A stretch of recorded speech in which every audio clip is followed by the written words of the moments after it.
Welcome to Spirits Podcast, a boozy dive into mythology, legends, and folklore. Every week we pour a drink and learn about a new story from around the world. I'm Amanda. And I'm Julia. And this is episode 255, The Conjuring and Haunted Houses for Myth Movie Night. Happy Halloween, y'all. Happy Halloween! It's going to be so much fun to get to talk about this. I really thought this was, one, a great movie choice for us, and two, a great conversation that we had about just tropes that we find problematic and also the history of haunted houses. And things that are fun, Spirits Podcast. Spirits Podcast. We can love things critically. And, of course, if you are listening to this the day it comes out, we are having a live show tonight. Can't believe it. I'm so excited. And whether or not you join us live or you join us later, you can get tickets at spiritspodcast.com/live. Even if you're listening to this like a year from now, you can go back and watch our Halloween 2021 live show. It's all good. We have both the live ticket and the video on demand. So one ticket price gets you live show and rewatching it as many times as you like after the fact. And whenever you want. Whenever you want. You're like, hey, it's just some random day in January, the most difficult month of the year to get through. I wish it was spooky season once again. Hey, let's just rewatch the Spirits live show. Let's go back and check it out. We can relive our favorite moments. Absolutely. I'm so excited to have it. And in other news, Julia, we have a new patron with us, Dirk. Thank you very much for becoming a patron. Hey, thanks, Dirk. And thank you to our supporting producer level patrons whose support sustains us not just now in the spookiest time of year, but all the time. Alicia, Brian, Deborah, Hannah, Jack Marie, Jane, Jessica Stewart, Nieselkins, Megan Moon, Phil Fresh, Captain Jonathan, Malachi Cosmos, Sarah, Scott, Theo, and Zazie. And the legend level patrons, Julia. Audra, Clara, Drew, J. Bebe, Key, Alexis, Mary, Morgan, Morgan H., Mother of Vikings, Sarah, and BME of Scotty. Every single one of you, I hope that if it is your dream and desire, you become famous paranormal investigators. Can't recommend it enough. Speaking of can't recommend it enough, Amanda, what have you been watching, listening to, reading lately at this time, the spookiest of all times? Julia, I am just watching Australian Survivor. I wish I had a spookier rec. I wish I had one that was more on brand. I know I recommended recently doing fall stuff. You should still do that. But also, you can sit inside and watch Australian Survivor because it's really good. Yes. It's really good. It's really good. It's on Paramount Plus. It's really good. Absolutely an option for you. I recently watched the most recent Halloween movie. That's how I've been spending my time. There you go. And Jake showed me the Paranormal Activities for the first time, which I've been putting off because I thought that they would be boring. They're actually very good and a great commentary on how we should, one, believe women, and two, talk about mental health because not talking about it just makes it worse. That's super smart. And I love that. There you go. And Julia, speaking of stuff to listen to, I think it is a great week for folks to listen to Head, Heart, Gut. If you're like, damn, I just ran out of multitude shows. Man, I wish I could listen to Julia and Amanda talk and debate stuff more, and Moya and Schneider and everyone else in Multitude. I have great news for you. For $5 a month, you can join the Multi-Crew, and that is a program that supports and sustains Multitude, lets us do interesting stuff, lets us start new shows. Might have some news on that front pretty soon. Who can say? And Head, Heart, Gut is our weekly friendly debate show where we debate low-stakes topic in a very, very high-stakes way. It's super, super fun, and there's more than 2 years worth of weekly episodes for you to catch up on. This month was human organs, which I feel like is a great topic for the spookiest month. So you can catch up on that and see just what the best innards are. So fun. That's at multicrew.club. Also a link in the description. That's multicrew.club. Join the Multicrew and listen to Head, Heart, Gut. Do it. Multi-crew. All right, folks. That's all of our housekeeping out of the way. And we hope you enjoy Spirits Podcast episode 255, The Conjuring and Haunted Houses.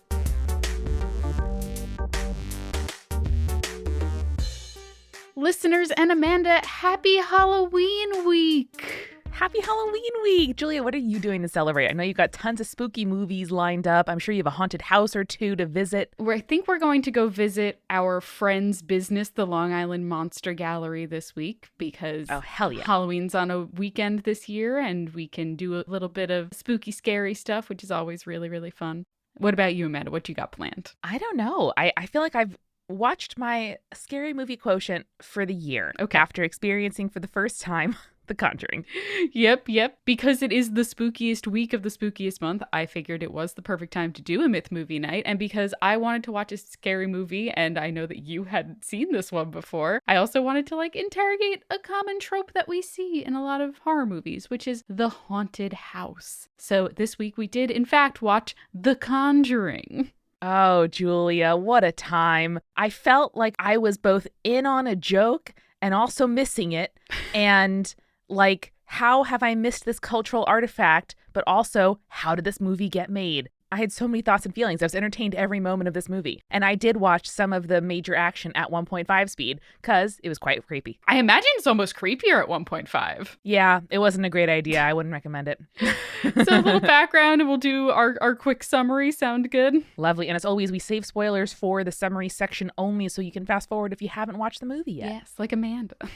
So The Conjuring came out in 2013. It was directed by James Wan, who previously was well known for both of the Saw and Insidious franchises. So he definitely was not new to horror, but The Conjuring, I think, really did revolutionize the haunted house film genre. So it stars Patrick Wilson and Vera Farmiga as the infamous paranormal investigators Ed and Lorraine Warren, and it launched a franchise that, as of this recording, has 8 movies with 2 planned for the future. Wait, what? Yeah. Wow. Yep. There's a lot of them that are like in the universe of this, and I don't think all of them have the Warrens like specifically featured. There was one that was like a La Llorona one, which was like just fine, and they've done a whole series on that creepy doll at the beginning, Annabelle. I was gonna say, it really sets itself up for a cinematic universe of horror. It does. And that's the thing about the Warrens, which we'll get into a little bit later, is that they claim to have investigated, I think, over 10,000 different hauntings. Oh my, that's too many. Yes. Like I said, this is a big franchise. This was the movie that launched it all, and it personally made me kind of fall in love again with the haunted house genre. So let's get to our summary, shall we? Julia, you have 2 minutes. Your time starts whenever you're ready. So the movie opens with Ed Warren telling the story about how they got the Annabelle doll, which is honestly not particularly important to our plot, but it does establish that the Warrens are these paranormal investigators / demonologists. And then we hard cut to the Perron family, who just bought this old ass house to house all 5 of their daughters, and it's immediately suspicious because the dog refuses to go inside. Shit goes bad pretty quickly. The clocks all stop at the same time in the morning. There's a weird smell. The girls see some weird shit. The mom keeps waking up with bruises. The kids play a creepy hide-and-seek clapping game, and the ghost apparently likes playing that too because they trap the mom in the basement in a very scary scene. Anyway, the mom decides to contact the Warrens, brings them to the house, and they're immediately like, yep, this place is fully fucked. We're gonna have to get some evidence of the haunting so that they can go to the church and they'll let us do an exorcism on the house. So while doing this evidence collecting, they find out that the main ghost haunting the house and the land is this woman named Bathsheba, who's supposedly like a witch who sacrificed her own baby and then died by suicide while cursing the land, and it's been haunted ever since. So they start collecting this data, but also at the same time, we see that the mom gets possessed by Bathsheba. The spirit attacks the family, not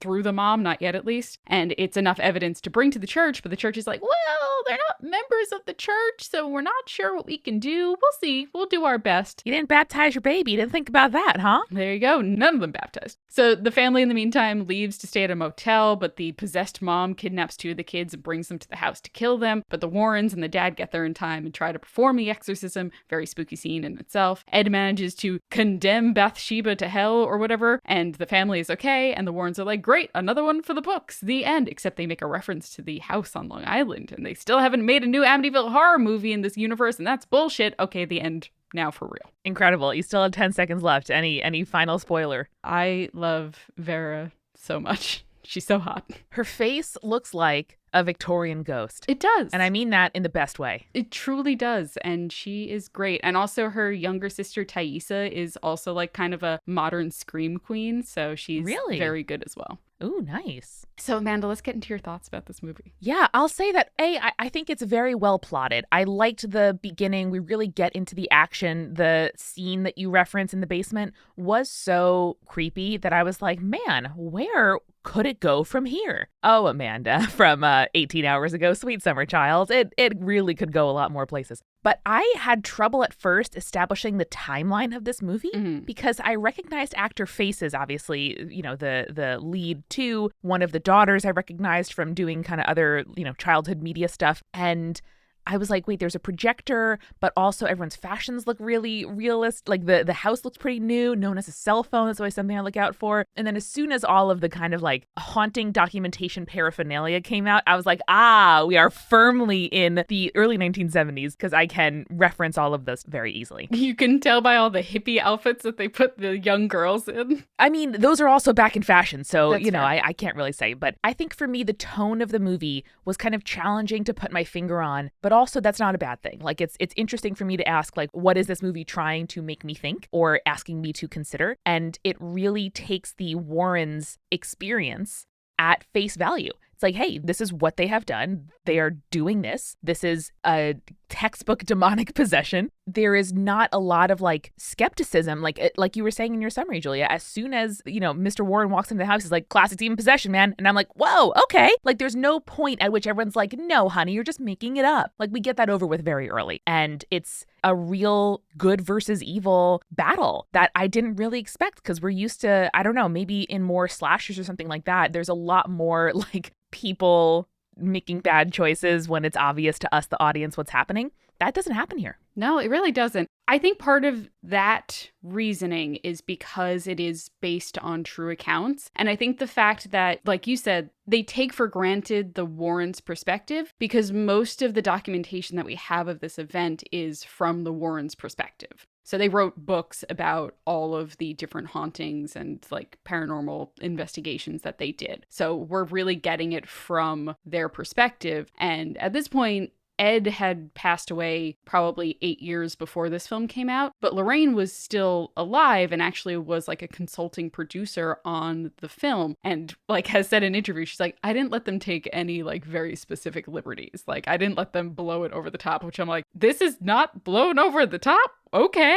Great. What could they have exaggerated? Yeah, damn. Exactly. So I do agree with you, but and it kind of does feel like sometimes in the movie you're kind of getting thrown into the situation that they're in rather than them being like, here's all of the background on Lorraine and she could see ghosts from an early age and stuff like that. But I think that they kind of thread it into the plot of the movie well enough that you're like, oh, okay, Lorraine can see things. Okay, they've been doing this for a while. They've known that she could do this since they were married, etc., etc. Yeah, I didn't find myself like searching for more backstory. I kind of got it pretty solidly, except for why is this like we didn't have any biographical details on the family whatsoever. Yeah, it was all about the Warrens. This is like family, lots of daughters. It's creepy. They moved to the country. You get the picture. And at the end of the day, like I was asking myself, like, is this a Warren estate propaganda piece? Like it felt very much like it was funded or a project from that perspective, like you were saying,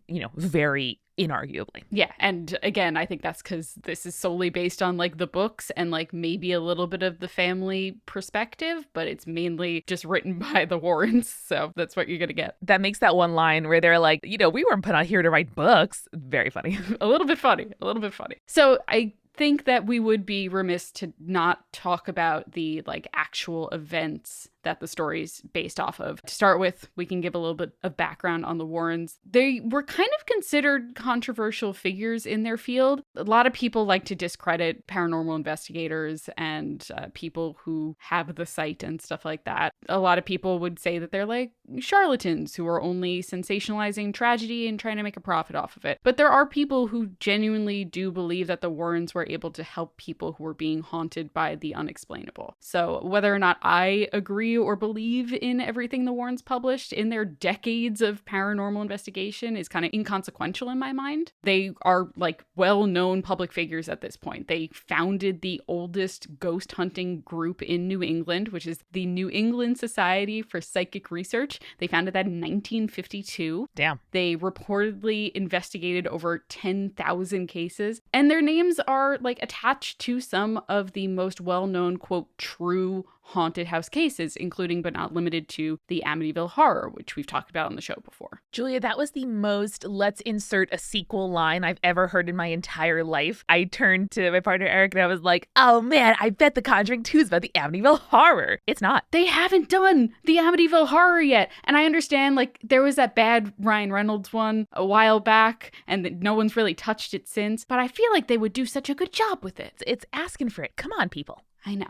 Before the Amityville Horror, though, which took place in 1975, the Warrens were involved in what they called the Witch Family, which is an investigation that would become this film, The Conjuring. So in 1971, the Perron family, which they didn't change any of the names, by the way, all those names are legit. Wow, that was like the woman rattled off the daughters' names, and I was like, wow, man, that's a stack of names right there. Sure is. You got 5 daughters, you poor woman. So the Perrin family bought and moved into this farmhouse in Harrisville, Rhode Island. I think it was like an 18-room farmhouse or something ridiculous like that. It wasn't long until husband and wife Roger and Carolyn and their 5 daughters kind of started experiencing signs that something was amiss. According to the family, the signs were small at first. Things like brooms would go missing and then reappear in places that they certainly were not left in. Carolyn said that she would like clean the kitchen only to come back and find that there were small piles of dirt on the floor, which is like weirdly creepy in my mind.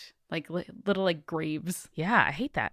Yeah. So the girls also claimed to see people, which they soon realized were spirits around the house, but argued like most of them are harmless, but there were angry spirits in the house, enough to drive Carolyn to start doing some research on her new home, which you always gotta Google. I know there wasn't Google in 1971, but you always gotta Google your house before you buy it. You just gotta do that. Yeah, or like walk around to nearby grocery stores and gas stations and be like, hey, that old farmhouse over there, anyone get murdered? I mean, yeah, you do kind of have to ask that. I can't remember if Rhode Island is one of the states where they're like, legally, we have to tell you if someone was murdered on the property, but... It seems like Rhode Island's whole thing is like, if you know, you know, and if you don't, you don't. So I doubt that that's a rule. We're small enough that you should know, you know? Yeah.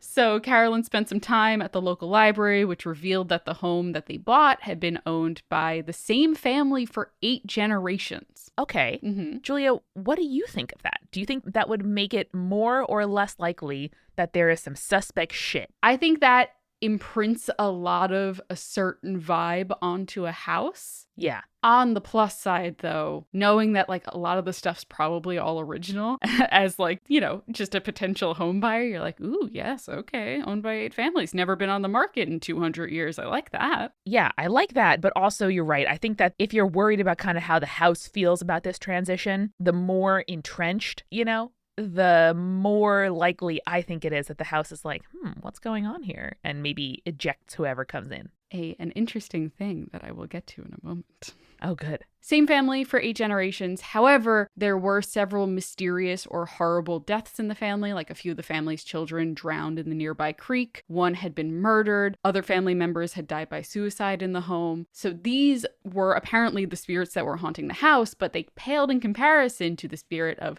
Bathsheba, who the oldest daughter of the Perrin family in interviews, Andrea, she said, quote, perceived herself to be the mistress of the house and resented the competition my mother posed for that position. So exactly like you said, that transition did not go well. Mm-hmm. So according to the research that was done, Bathsheba Sherman, which if your name's Bathsheba, I feel like you need a cooler last name than just Sherman. Or the Sheba to Sherman transition is a tough one. Yes. Like Bathsheba White. Especially like the Sheba Sherman. The B in the middle kind of breaks it up. If it was like she Sherman, that would be fun. Yeah. I like that. Yeah. So was in fact a real person, Bathsheba Sherman. There was no record of her death by suicide, as the film kind of suggests. She was said to be involved with the death of a neighbor's child rather than her own, as the movie mentions, but she was never brought to trial for that death and was buried nearby after her death.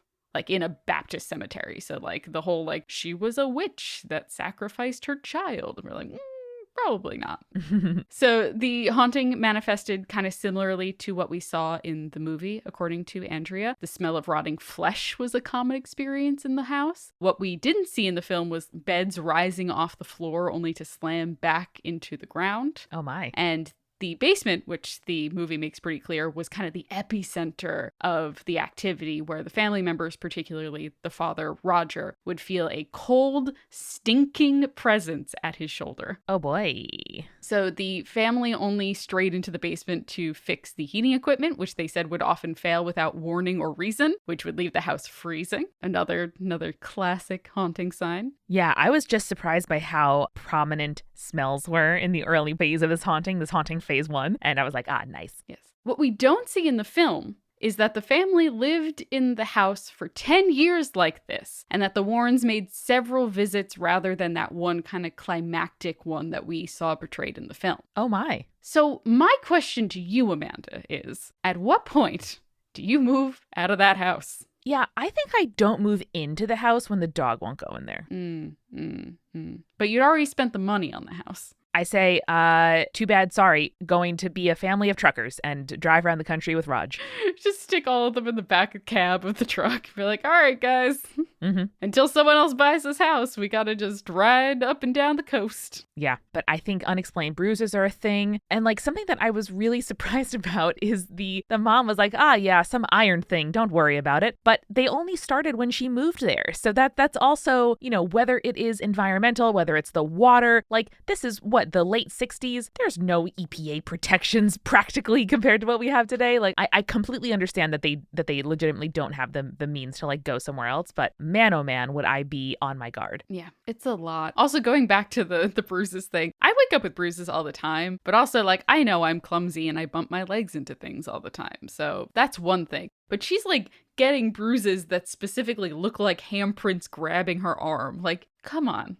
Come on, guy. No, it's really scary. And we haven't even touched on that fucking music box, Julia. Oh, yes. I don't think the music box was real. I think that might have been like a fun thing that they added for the movie to add extra scares. And there's nothing creepier than old children's toys. No, there sure isn't. And that, the painted thing, I was just like, oh, baby. Things appearing in mirrors behind you is also a very classic trope. So I feel like they were like, oh, we're just going to add everything into this one. Yeah, I feel like that's particularly scary because our animal brains, I feel, are somewhat skeptical of mirrors to begin with, where you're like, oh, that's me. And then to see something behind you that you turn around and is not actually there, it's just, man, it's the worst. Just a classic. It's so classic. I love it Oh, so yeah. much. I want to know what movie did that first. Yeah, that's a good question. If you know that answer, let me know. I'm sure some film student has done a PhD on hauntings behind you in mirrors. Oh, I bet. So in terms of the Perron family, the turning point, as you might suspect, was the possession of Carolyn. However, the family recounts that it wasn't like out of nowhere, kind of like we saw in the film. The possession actually occurred only after Lorraine Warren had brought the family together to conduct a seance to attempt to contact the spirits. Wow. Which seems like a bad idea, Lorraine. Sorry, but it does. Wow. Yeah, that wouldn't be my first step. If anything, I expect like the meddling teen daughters to do that. But also, if they're here for 10 years, do all these kids just think this is normal? No, I have to imagine, because they lived in another place before they lived here. That's true. So I think they just kind of realized, like, nah, this house is fucked up. Otherwise, they wouldn't have contacted the Warrens, I feel like. You know? I think there was some really good sibling shenaniganry here, just to interject for a moment, because the idea that like you yell at your sibling like, oh, stop. And they're like, I'm in bed. And it's like, no, you're lying. Like it was well depicted. I really like the one in that same scene where she's like, stop farting. It smells so bad. I know. I'm like, I don't have siblings, but I can imagine that's a real conversation they would have. Yeah. Oh, yeah. So Carolyn gets possessed because of the seance. She started speaking in tongues, and I suppose kind of similarly to what we saw in the film, rose from the ground in her chair before being tossed across the room. Holy shit. Yeah, so Ed's exorcism that we saw in the film, however, never happened. Lorraine Warren claims that he would never have attempted such a thing because only Catholic priests are able to perform a true exorcism. So, like, the idea that he was like, I guess I have to do it because no one else will. I mean, I get why the film needed a climactic scene, but also it included him being quite clear on, like, need permission. It's a thing only done by certain people. Like, that is not me. That's not my role here. So I was a little bit surprised that they did both, but that makes sense in terms of the real life story. Yeah. And like you said, they definitely needed kind of the climactic ending for the film because the real life ending is not happy because basically the seance was the last time the Warrens were ever invited into the home again because Roger was like, you guys are fucking with my wife. I'm worried about her mental health. Please leave. You're just making things worse. Wow. So yeah, the Perrons and the Warrens, not a happy ending for them. And according to Andrea, the family continued to live in the house, unable to move because they did have like all of their finances tied up into the house. So they weren't able to move until 1980. No new owners have reported spirits or hauntings as far as I'm aware, though it is worth noting that the previous owners of the house sued the director James Wan and Warner Brothers, claiming that their property was repeatedly vandalized after The Conjuring came out. So it seems like things were peaceful from like 1980 to at least 2013 when The Conjuring premiered. But they were like, yeah, people keep breaking in. We keep finding like satanic, demonic items left in our yard, etc., etc. I'm just like, fucking teens. So ironically, the old farmhouse has recently gone back on the market. They are asking $1.2 million. Oh my. Which includes a over 3,000 square foot home, as well as 8.5 acres of land, which for that amount of land, not an unreasonable price, but it did last sell in 2019 for $439,000. That seems like an unreasonable price. Yeah. So the real question is, what is more haunted, the house or the fucking terrible housing market? I know. Too true, dude. The previous owner, however, did seem to turn quite a profit before putting the house on the market. She has rented the house out for guest bookings and group events for those who want to potentially face the ghost of Bathsheba themselves. Which begs the question, Amanda, would you ever do one of those kind of overnight ghost experience kinds of things? Fuck no, man. The only place I'm sleeping overnight that is not a specific hospitality residence or my own home is a museum. And God, there's nothing more I want than to stay overnight in a museum. What about a haunted hotel? I wouldn't go if it was advertised to be haunted, I think. I'd be like, you know what? No. If I need to visit, Savannah or wherever, I'll stay in a dwelling that does not promote itself as haunted. I just don't need to ask for it. Yeah, if your biggest selling point is, oh, we're haunted.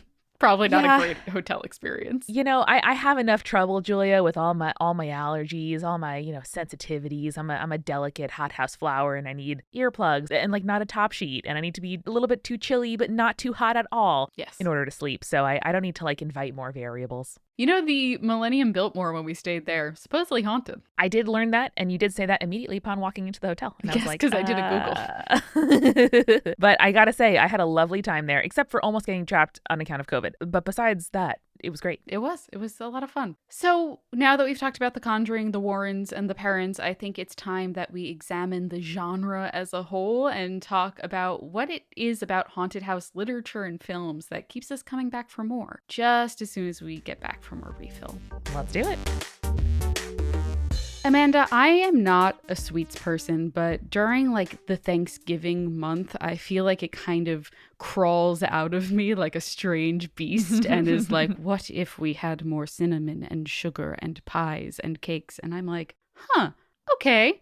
Strange new being that exists inside of me. I guess we'll get some cake. And luckily, cake is the answer to every problem when that beast emerges from me. And I can just order cake straight to my door from Milk Bar. Absolutely. I feel like all of us have gotten more experienced with food shipping and delivery over the last little bit. And I was so pumped to find out that Milk Bar wanted to sponsor the show because being from New York, going to NYU, Milk Bar in the East Village is like a neighborhood staple. I'm so happy to be able to recommend it to you all. They have bestsellers like their signature birthday cake, their compost cookie, the Milk Bar pie, which has a toasted oat crust and a gooey butter filling. God, it's so good. So good. I've literally walked through a blizzard to get the Milk Bar pie before. Oh yeah, it's so delicious, and they are beautifully packaged, made fresh, and then flash frozen, so they get to you and they are fresh as if they just came out of the oven. They have fast and even overnight nationwide delivery here in the US. So whether you're ordering it for yourself or a loved one or for a present or for just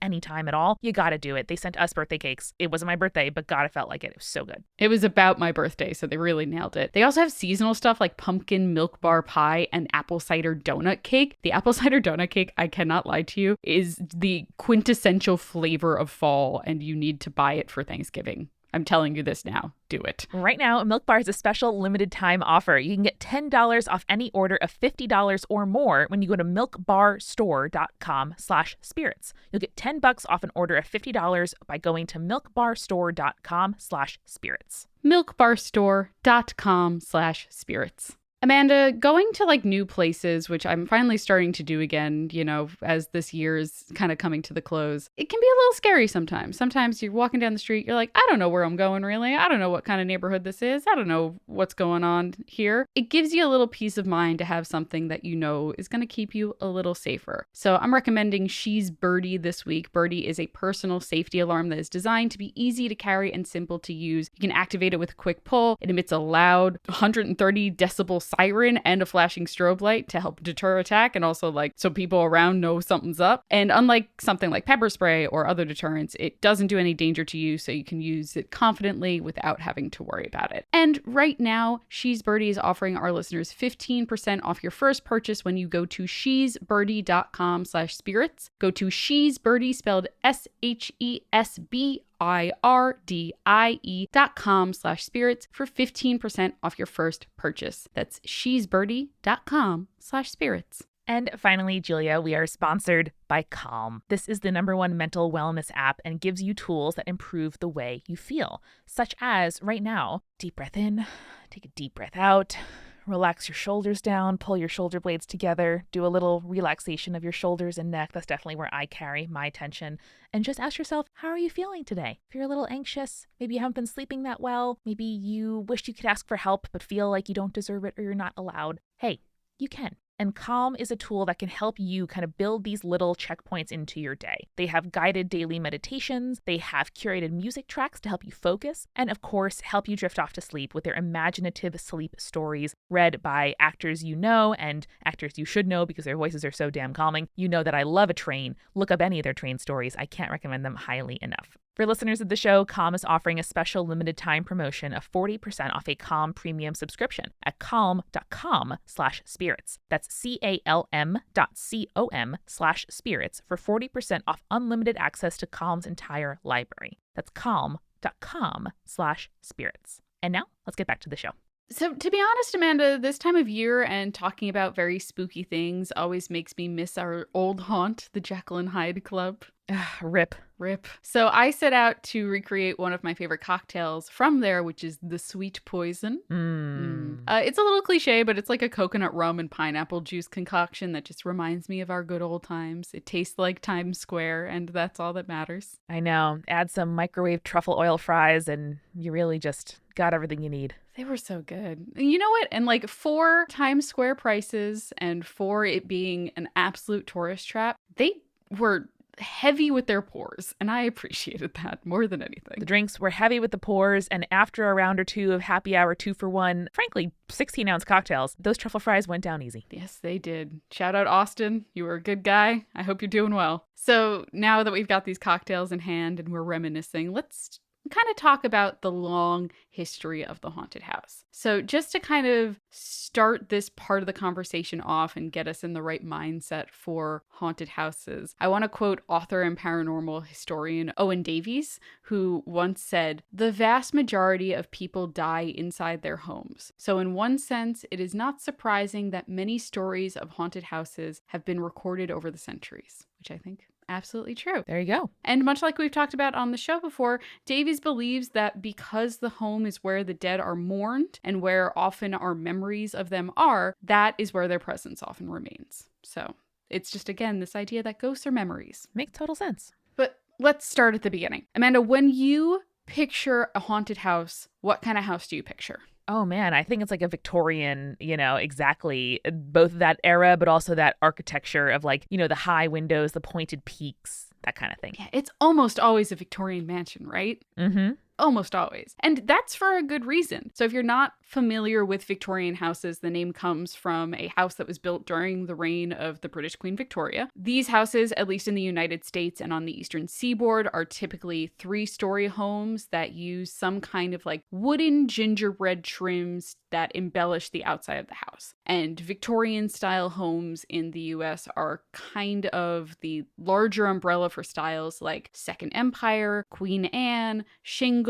Richardsonian Romanesque, just to name a few for you architecture nerds out there. You're welcome. But in the US, the style was popularized in the 1870s and then spread across the country to the West over the decade. Obviously, in the US, the houses are Victorian style rather than Victorian era, but still extremely popular. But how did this extremely popular style of house from about 150 years ago become haunted in our minds? Do you want to take a guess? Was it the rise of Gothic literature? Interesting. We will talk about Gothic literature a little bit later. Not so much that, but more has to do with art history, which is my favorite thing. Let's do it, please. All right, so let's fast forward from the 1870s to the first half of the 20th century and Edward Hopper, which I know you like Edward Hopper, Amanda. Love an Edward Hopper. So Edward Hopper was a New York painter. He grew up in Nyack, which is like just on the Hudson, just north of New York City. And his paintings, especially early on in his career, were focused mainly on architecture and cityscapes. So one of his early paintings, which was painted in 1925, was one that was called called House by the Railroad. Yeah. Which is currently featured at the MoMA. I don't know if it's like on display, but I know it's in the MoMA's archives, at least here in New York City. And here's their description of it.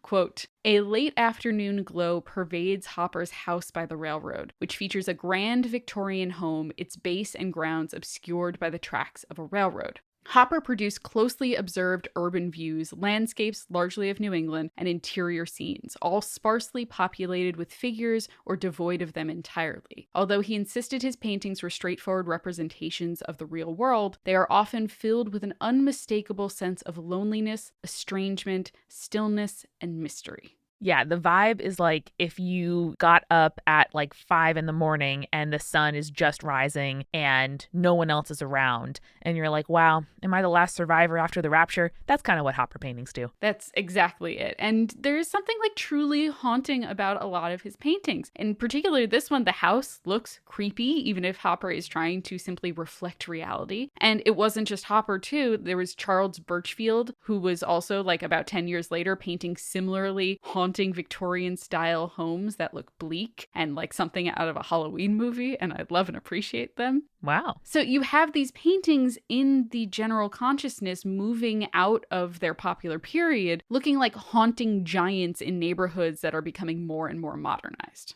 Art historian Sarah Burns talks a little bit about this as well, like especially after World War I, why Victorian homes were like so maligned because they reminded returning soldiers of the once bright dreams of their Victorian fathers and was now only a stark reminder of what led the world to the Great War. Okay, my bullshit detector's going off a little bit. However, into it. Love a thesis statement, love a bold claim. Let's keep it going. Okay, well, what do you think of this quote from Sarah Burns? "Short of demolition, only extreme measures could exorcise the ghosts, purge the presence of the diseased past, and sweep its filthy droppings from the land." I mean, I respect a bold claim. That's what I'd say about. Listen, did some people think that? Certainly. That must have happened. Did the general cult, I don't know. I've been thinking about this so much. It's a complete tangent, but the ways in which we can just recite the facts of our life and then let them stand in as a narrative or let those implications just go.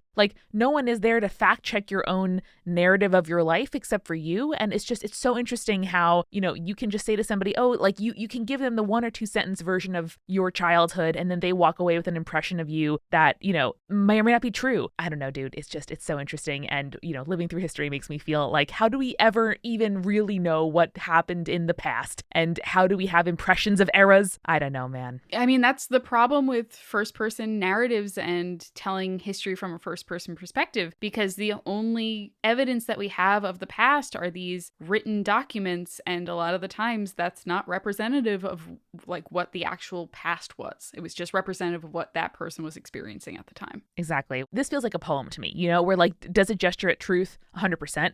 Do I believe in every letter of it or did the historian? Probably not. I'm here for it. I'm here for reading group kind of psychology and architecture in art history. Ooh, I'm very excited. Okay. So Burns continues to point out that this is how we start seeing Victorian houses in our art and literature, that artists are using them as symbols for decay and danger, that murder mysteries were suddenly taking place in these places that represented a lost past, and more were being torn down to make way for modern architecture, so they became more and more of a rarity, which I think is absolutely true. And they also were kind of symbols of a past where we had a lot more natural resources and wealth. The extravagance of a Victorian home during the 1870s, especially on the East Coast, was representative of we have all of these trees that we can use as primary resources in making these houses. It's not frivolous because we have all of this already. Totally. And as the world moves toward kind of modern architecture and more streamlined lines and,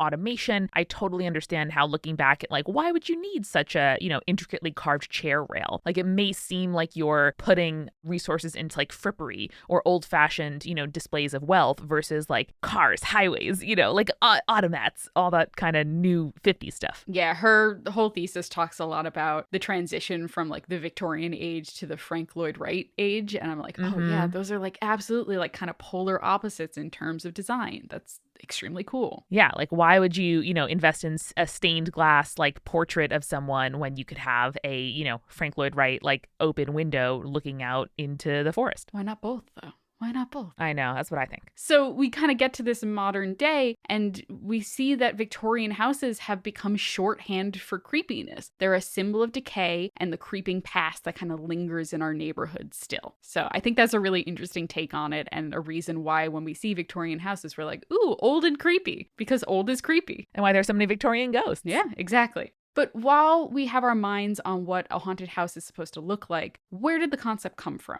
And what exactly are writers trying to get at when they write about the haunted house? So according to research done by Mary Catherine MacDonald, who wrote There's No Place Like Home, The Haunted House as Literary Motif, great title. Yeah. We can trace the origins of the haunted bad place, not exactly the haunted home, but the haunted bad place, to Horace Walpole's The Castle of Otranto, which was first published in 1765 and is considered the first Gothic novel. Hey, you called it before. Love that. So the plot takes place in a haunted castle, and Walpole was inspired to write the story after a nightmare he experienced when he was living in his own Gothic revival house. So we're already like, my guy, you're like in the perfect zone for this. Yeah. But the thing that these haunted houses in literature have in common is, according to MacDonald, it's like a twofold thing. Quote from her, "On the one hand, it may serve as a repository for an unexpiated sin. The traditional haunted house, in fact, is nothing more than the prison of an earthbound, essentially good spirit who has in some way been wronged and is bent, therefore, on alleviating its own suffering. The ghost may, as a sideline, demand proper burial or serve to warn of impending catastrophe, but once he has wreaked revenge by exposing the person responsible for his death, he disappears, presumably freed from purgatory and allowed to enter heaven proper." Heaven proper is, both words are capitalized in this, which I really like. I could hear it in your reading. Thank you.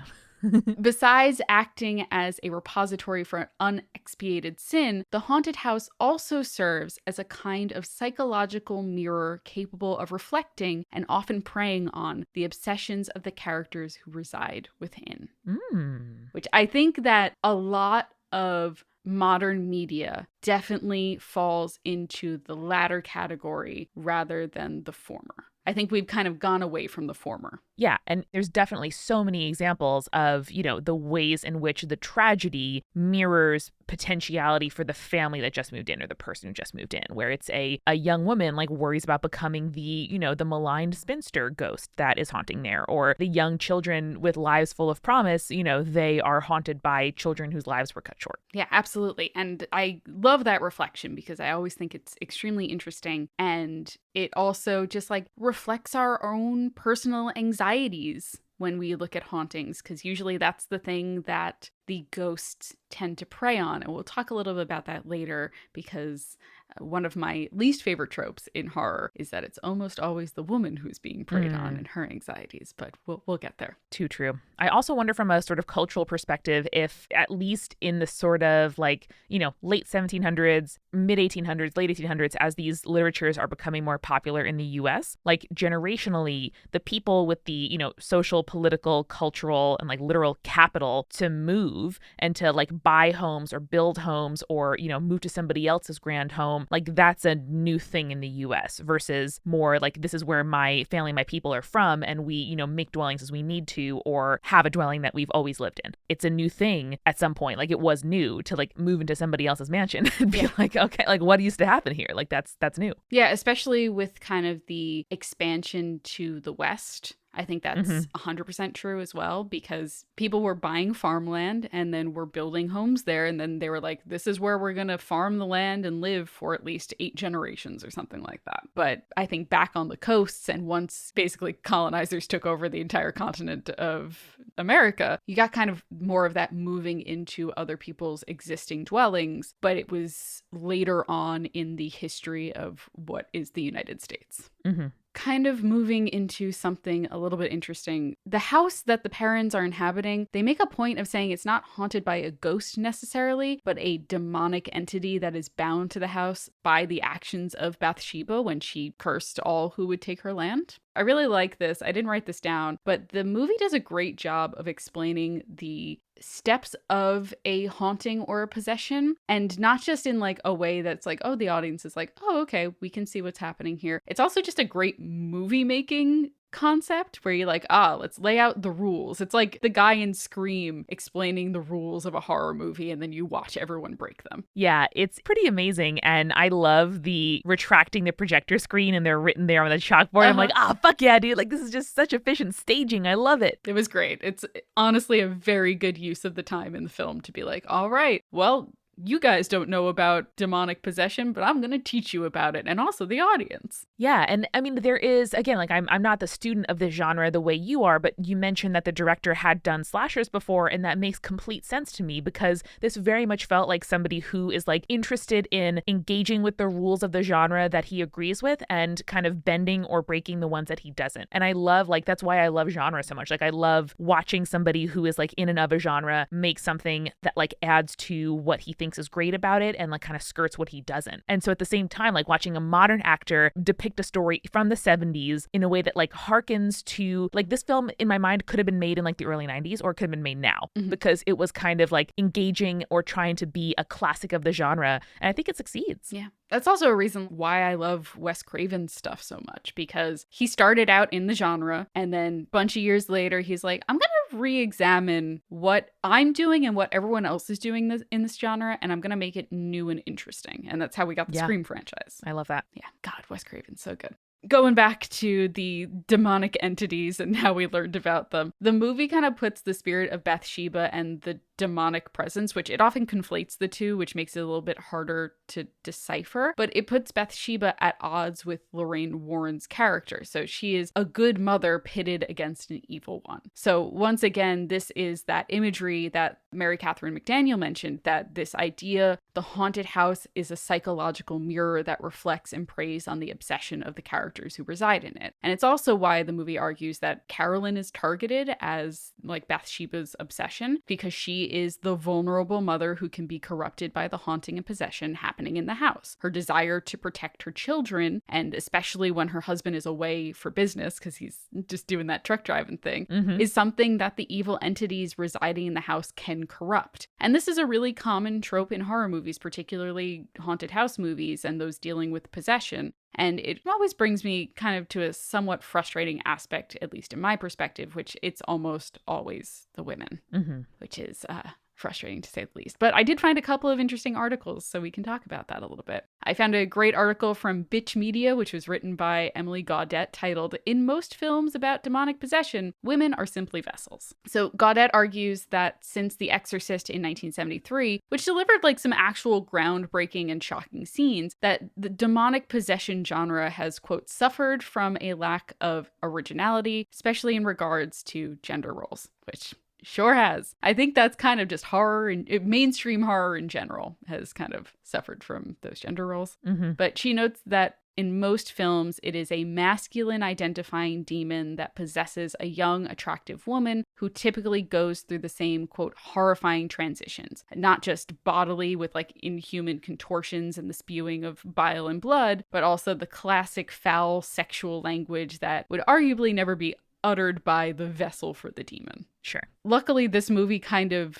doesn't quite fall into that territory because we are seeing the spirit of Bathsheba, who's also a woman, and we don't really get a lot of that like gross sexual talk, but it's still there. It's still the woman being the one who is the vessel for the demon or the spirit. Yeah, well, it's a classic. If you've ever taken a literature class or talked about symbolism in a classroom, you know, it's like, what is the transgression of the pure vessel? Like, there's real purity culture. There's real, like, traditional gender roles. Like, this is very typical of all the things that, like, this society holds dear. Yeah, and The Conjuring does kind of fall into that extremely binary gender roles, like you said. Elena R. Sweet's thesis, which is it wants to get inside of you, interrogating representations of women in possession films, specifically uses The Conjuring as an example of the failings in these possession films in terms of representing women. The Conjuring, quote, perpetuates the binary norms of a patriarchal standard by suggesting that female characters are vulnerable, open, submissive, and suited to domesticity. In The Conjuring, this claim is substantiated by the film's treatment of the Perrin women, namely in its tendency to highlight their femininity in moments when they are being physically assaulted by the spirit that haunts their home. And she also notes something that I actually never noticed before watching the film, and it's that every woman that is part of the Perrin family, including the dog, is at some point assaulted by the spirit of Bathsheba, and kind of coming to the conclusion that no woman in the family is safe. Yeah, and there is a scene near the end of the movie where the two fathers look at each other and Mr. Warren is like holding his wife and the dad of the family, Roger, is like physically putting his arms around this heap of 6 women and his $5 and his wife. And they kind of like nod at each other like, yeah, our work is done. And it's like very clear that this ultimately is a movie about like, you know, men defending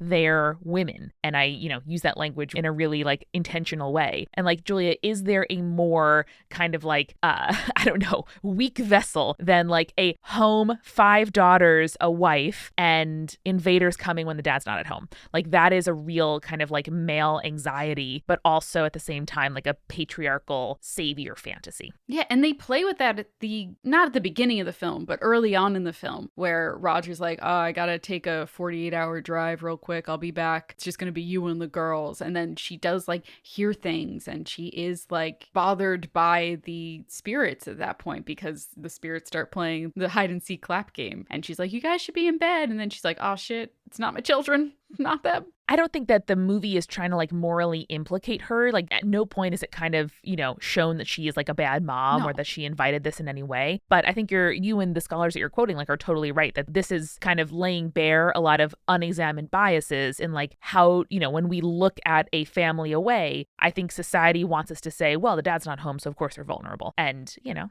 go from there. Yeah, and I feel like a lot of times this trope plays with mental illness and the misconception that women are mentally weaker and therefore more vulnerable to possession or oppression in a spiritual sense. Oh, Ed Warren says it. Yeah. You're like, my guy.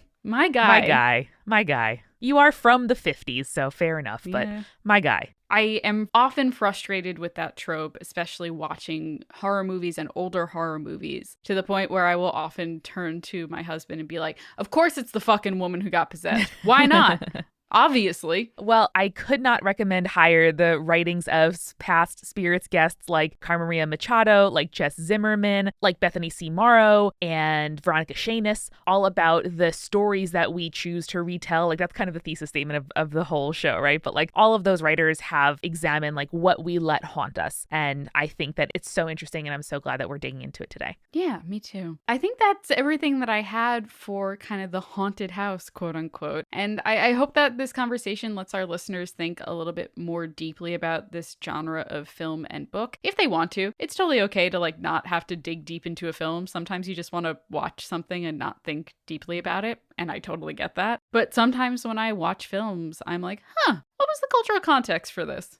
Why is this genre like this? Who did this? And I hope that we did a good job making you think a little bit more about that as well. So before we go, I have a couple of recommendations for haunted house and haunted house adjacent books, movies, TV shows. You've heard us talk about The Haunting of Hill House, the Netflix series, a lot on this show. I also highly recommend the book. It's great. The Haunting of Bly Manor was also super enjoyable as well. And I recently read a book called White Smoke by Tiffany D. Jackson, which I think is definitely worth picking up as well. I love that. And if you are wanting to get into board games or you like board games already, I highly recommend Betrayal at House on the Hill, which is the first game that my fiance Eric and I played together. And I think it's also a really good way to get into role playing. It's something we always recommend because it sort of plays with, you have like a literal deck of cards of like ways that a haunted house story can end. And you together in the group, sometimes it's all of you, sometimes it's just one of you, play the haunting. And so it's a kind of board game where you're all together until you're not. And it's very interesting. It's not that spooky, but if you're interested in this kind of trope, there are a lot of really, really fun ways that you can, play with it and kind of enact it together. So that's Betrayal at House on the Hill. Check it out. It's a lot of fun. I love playing that game. I do too. Well, Julia, I loved looking at this media. You know that I love talking about why something was made, how it was funded, what the idea was, and the cultural context of not just this particular movie, but the whole genre. So you've given me what a wonderful Halloween gift, and thank you for it. Oh, you're welcome. I love giving Halloween gifts that aren't just Reese's peanut butter cups. And everybody have a spooky, scary, safe time. And remember, Stay creepy. stay cool.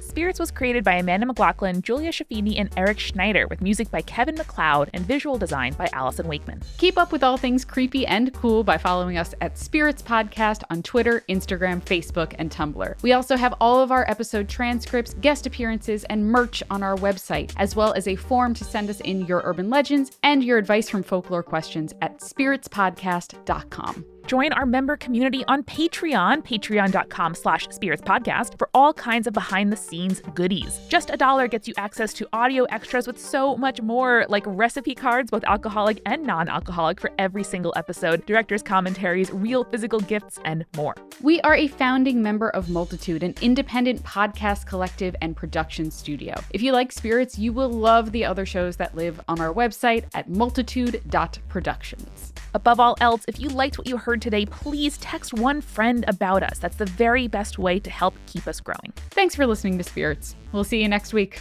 Bye.